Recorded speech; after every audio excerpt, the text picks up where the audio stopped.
Go for it.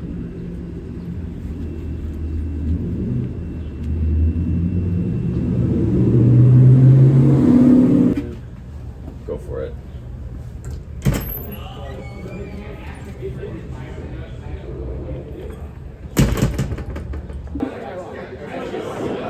No, that's fine, because we already got, oh yeah, actually you can walk down.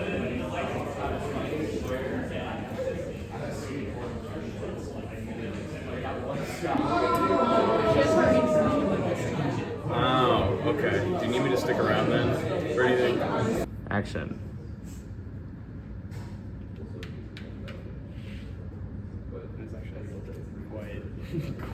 Alright, go for it. Action.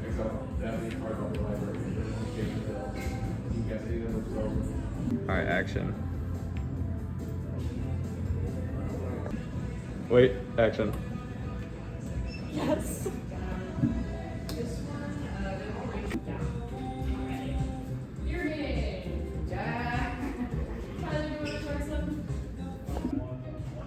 Action. Hold on. Action.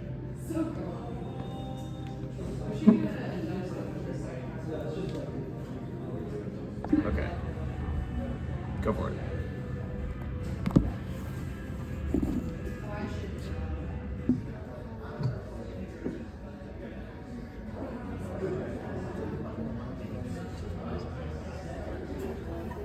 No, that was the game.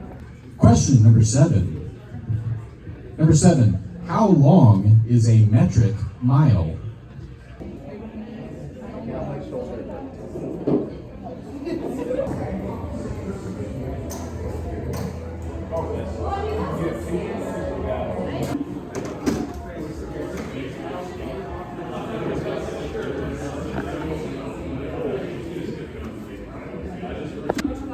Plum, I'll go to college.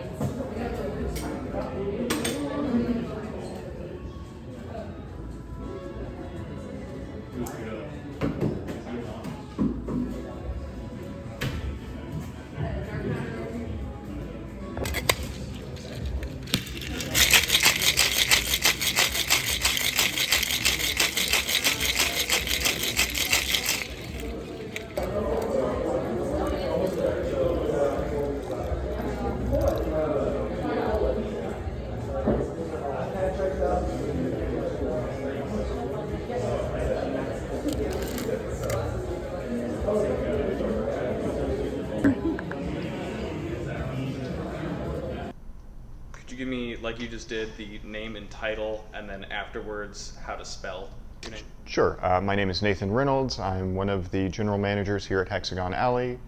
My name is spelled Nathenreynolds.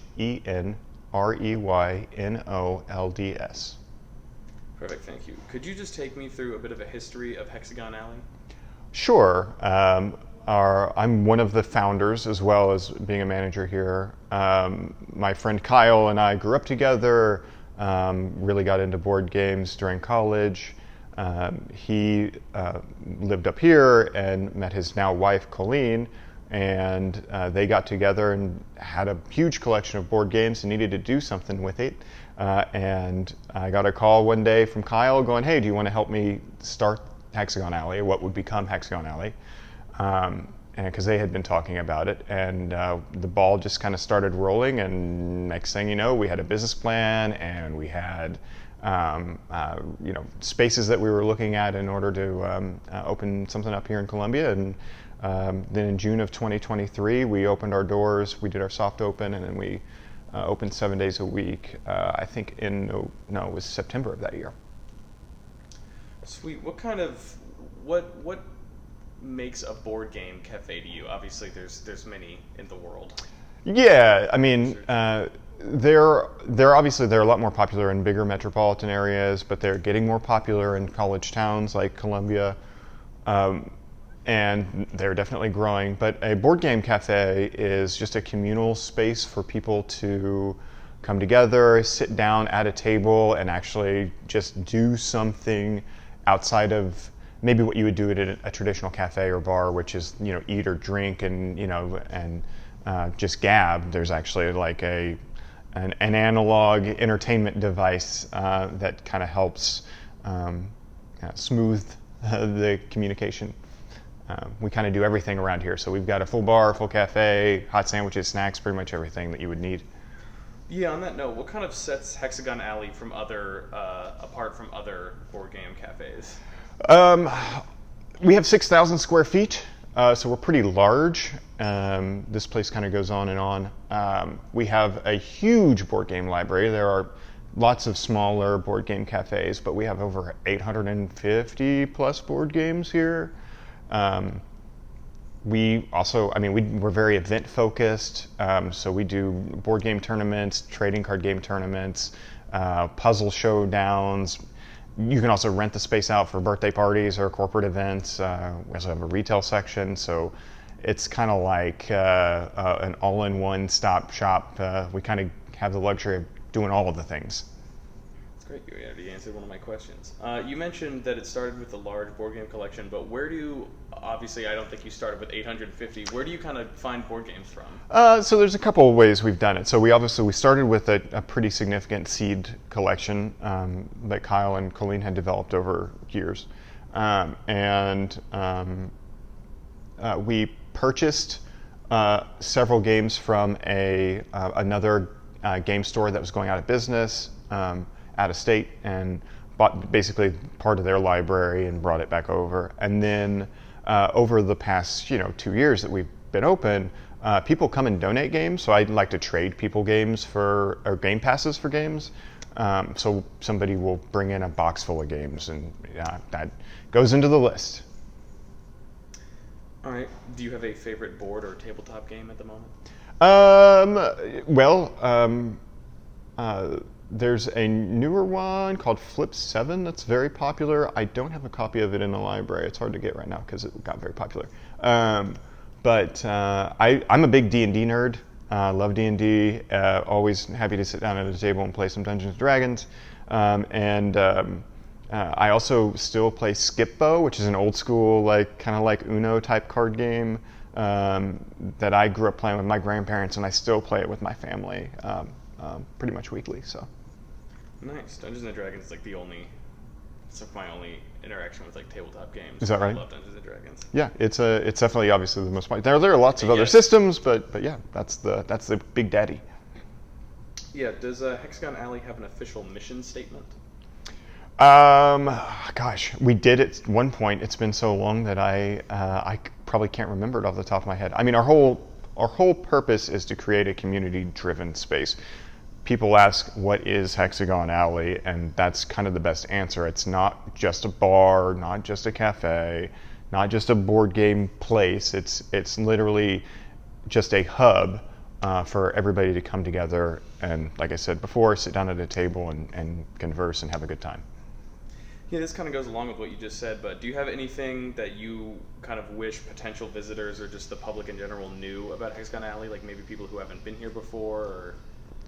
I think that in different communities, game stores have existed, retail game stores that have done like Magic the Gathering tournaments and things like that, and they have this reputation for a bunch of sweaty, acne-covered dudes in a basement, getting salty with each other.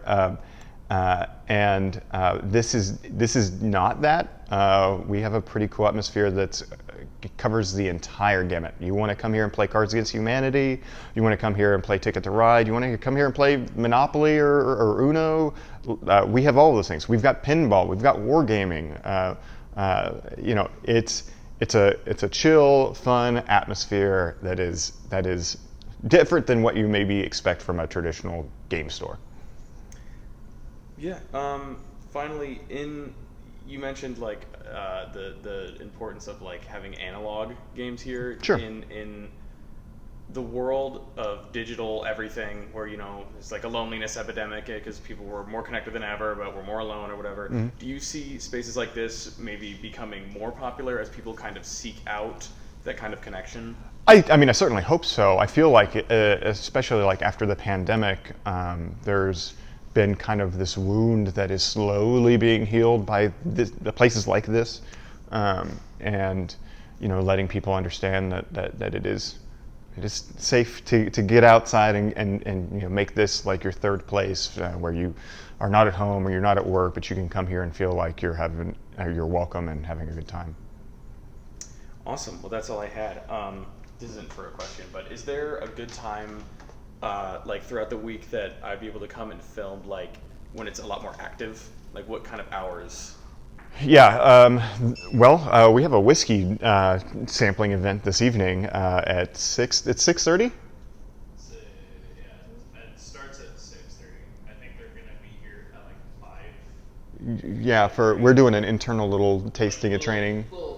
Yeah. So there will probably be a handful of more people here, but then the other thing is like after 6:30 is the best opportunity for us to start getting busy. During the week, it depends on what's going on in town, or you know, the weather is nice, so sometimes people don't want to come out, and so it's a lot more quiet. But yeah, I know that you said this project is due on Friday. Well, part of it is and part of it isn't. Just the interview section is all that I need to get for this week. For next week, I'll be making like a promotional video and all that. So that one's not as. Then I would highly, highly, highly recommend coming on Friday night. Okay. Like that's when there's the most people here. You know, you come at 8 o'clock on a Friday night and just swing through. That's when we're rocking and rolling. Okay, awesome. Could I grab a